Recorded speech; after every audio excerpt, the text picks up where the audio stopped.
Okay students, after discussing all the tools that will be required to realize frequency domain filtering of the digital images, let us now come to the bulk of the topic, that how the frequency domain filtering will be realized. Of course, for the digital images. So, as we have been taking, let small f of xy be the image in spatial coordinates. That means small x and small y are the discrete spatial variables, and f of xy represents the image in the spatial domain, whose Fourier transform, let it be represented by capital F of uv. Now, the filtering of the image in frequency domain is given by the filtering equation small g of xy. So what is small g of xy? Small g of xy is the result of filtering, and small g of xy is of course in the spatial domain.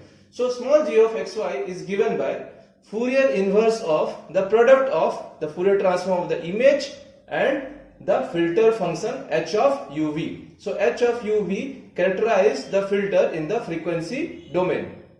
Okay, so the product of h and f is calculated, is computed, and the Fourier inverse of it give you the spatial domain thing, which is your filtered result. So when we say filtering in frequency domain, it basically involves modifying the Fourier transform of the image to achieve a specific objective. Okay, so that is what we are doing here. We are modifying capital F of uv, which is the Fourier transform of the image, by multiplying it by the filter function capital H of uv. So we are modifying the Fourier transform of the image. So once we do that, we get a thing which is a function of small u and small v. So after that, we must perform IDFT to get back the image in the spatial domain. Here you must also keep it in mind that if small f of xy is of size m cross n, then capital F of uv is also of size m cross n. That means m rows and n columns. Even the filter capital H of uv is of size m cross n. So m cross n array is multiplied by m cross n array, and its Fourier in DFT, that is IDFT, inverse discrete Fourier transform, is calculated, and the resulting g of xy is also of size m cross n. So as I said, capital H of u comma v is the filter transfer function. For simplicity of handling with the filters,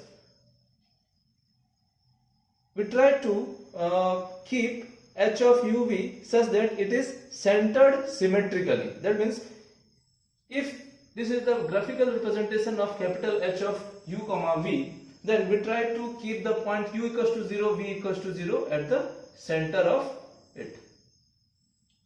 So to make use of this simplistic way, we also require that capital F of uv be also be centered. But when we have the available spatial representation of the image, that is small f of x comma y, and we try to find out the DFT of it, the resulting DFT is periodically repeating.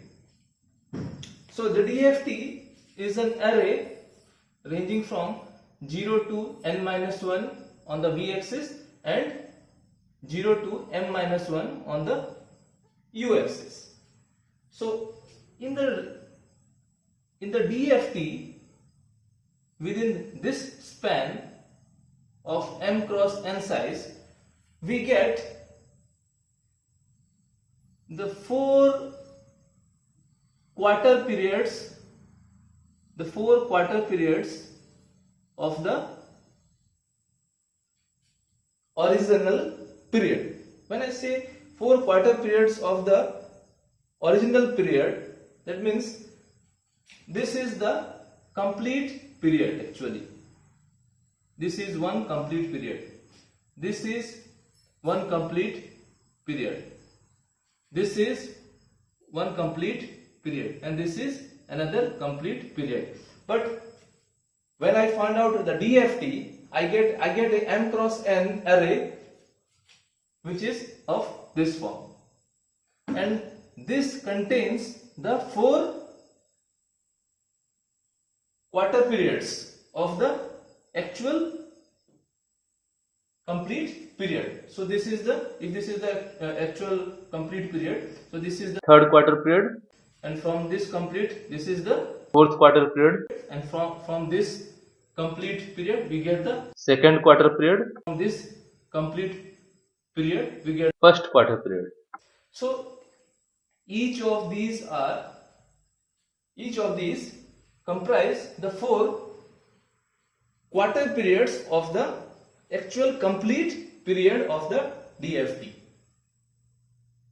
So if you want to have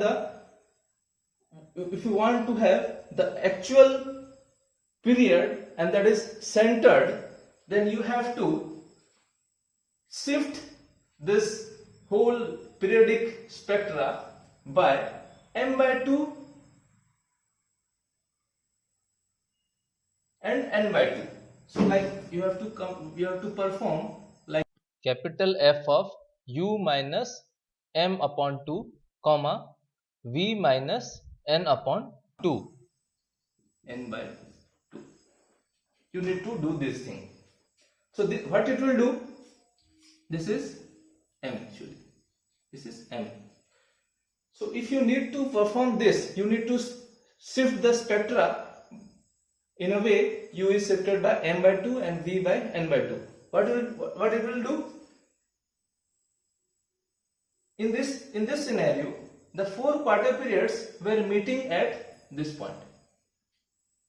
The 4 quarter periods were meeting at this point. So if we can accomplish this shift in frequency, then the 4 quarter periods will meet at this position. This whole thing will shift by m by 2 and n by 2, right? M by 2 and n by 2. So how to do this? We can do this by multiplying small f of xy by multiplying small f of x comma y by minus 1 to the power x plus y. Okay, I have to do this thing first. Minus 1 to the power x plus y multiplied by f of x plus x comma y. Minus 1 to the power x plus y by f of x comma y. And after this, if I find out the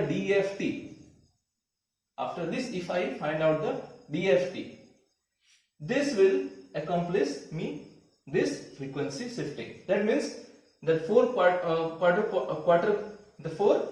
quarter periods will now meeting at this point, and hence in the whole process the u equals to 0, v equals to 0 will be shifted to this position.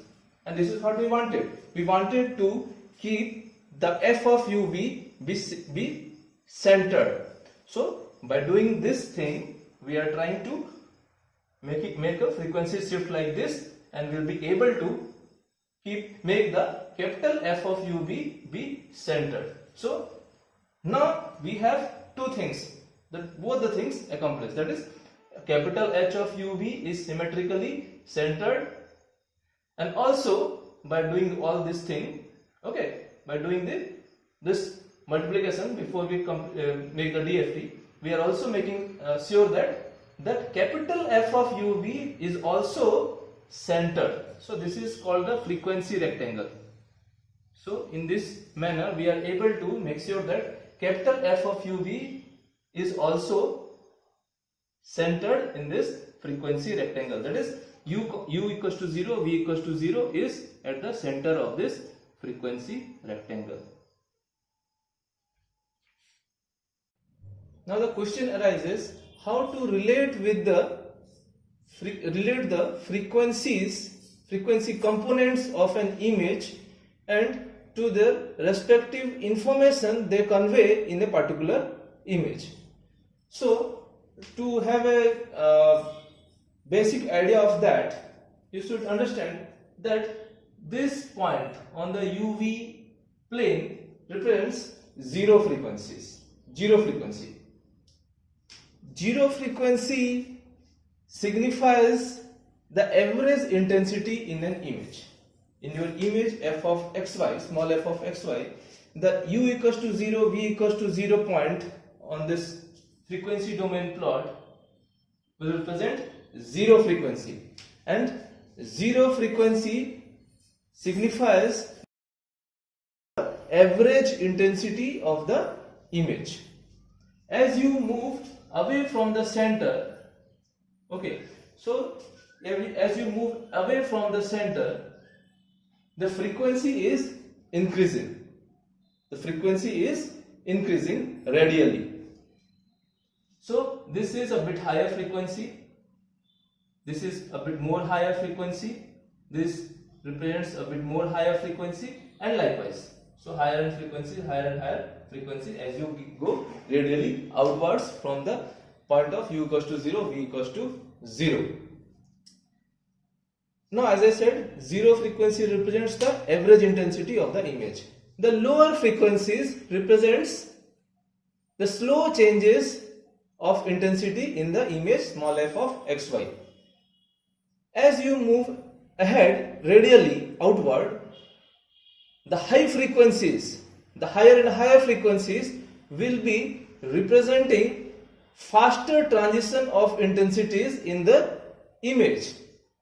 So let's say we have a high frequency from this radial distance. So these high frequencies this high frequency will generally represent the sharp transition of the image intensity. That means the more higher the frequency, it will basically represent the edge.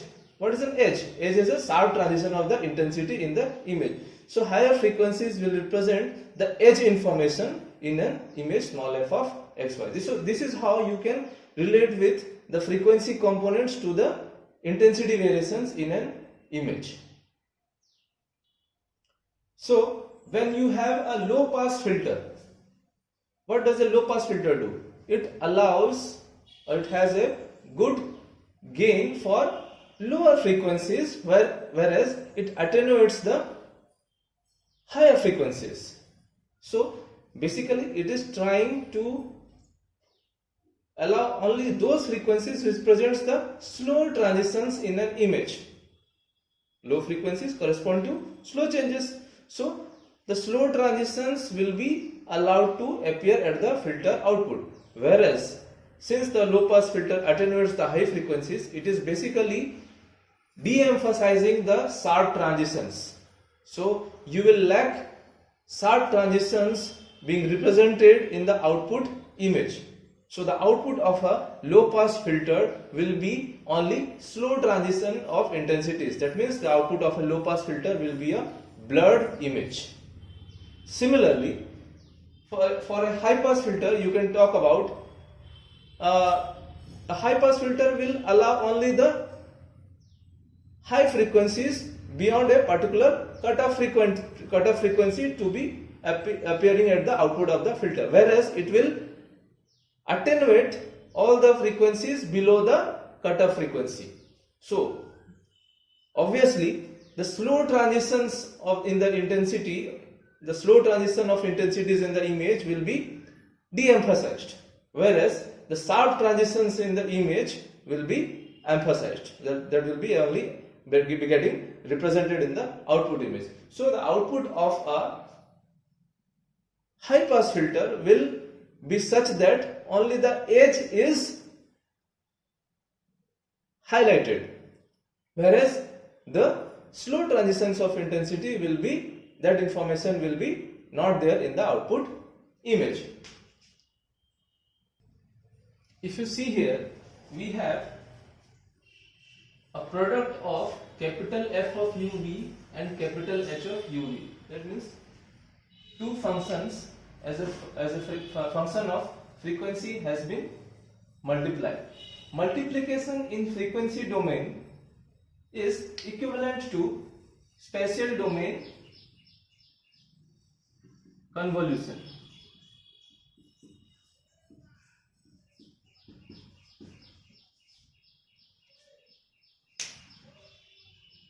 Because of the involved DFT and IDFT, f of xy and small h of xy will be periodic in nature, and convolving periodic sequences like this without zero padding will invite wrap around error. So what is wrap around error? You must get back to the DSP concepts to clear yourself. But if you should understand now that because they are periodic, f of xy and h of xy are periodic, so if you do not do the zero padding before convolution, the convolution result will be with the wraparound error, and which is undesirable.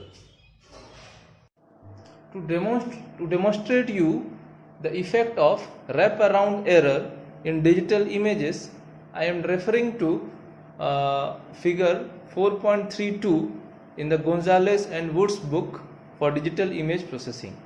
Here at the extreme left of this figure 4.32, you see an image. This is the original image, and this image has to be low pass filter, and the low pass filter used is a Gaussian low pass filter.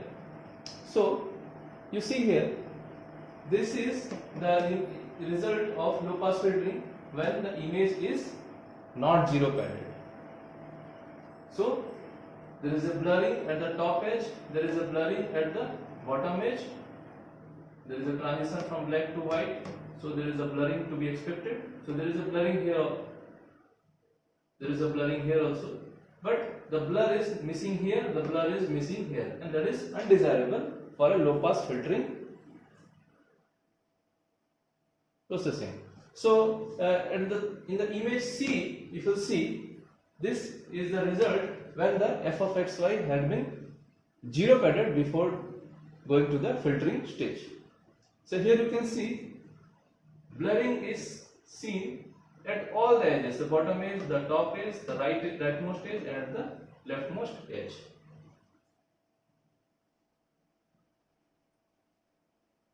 So this is the periodic, this is the image to demonstrate the periodicity that is implied due to the use of DFT based algorithms. So when the zero padding is not there, the periodicity is in this manner. This is the original image, and this image repeats in the both dimensions in the 2D. This is repeated in 2D. So this is the periodicity when there is no zero padding, and this image is corresponding to when the zero padding has been done. So this is the original image. According to the size of image, if the image size is m cross n, the zero padded image is produced here is 2m cross 2n. So if there are m rows in the original image, then m rows of zeros has to be introduced. If there are n columns in the original image, then n more columns for zero padding has to be done. So this is the zero padded image, and due to the DFT there will be periodicity implied, and the periodicity you can see here, this very thing is getting repeated in 2D. This whole thing is over here, this whole thing is over here, this whole thing is over here, and likewise. So this formation is getting repeated in 2D periodically. So you can relate it to the example. So when there is zero padding, when there is zero padding, and when there is no zero padding. So when there is no zero padding, the low pass filtered image will be like this, that is with the wraparound error. At the same time, if you will introduce the zero padding, if you will implement the zero padding, there will be no wraparound error. You see, this is the result when zero padding has been implemented and there is no wraparound error. There is a blurring at all the edges where the transition is taking place. Blurring is there at all the places where transition is taking place. So this is a low pass filtered image output when no wraparound error has taken place.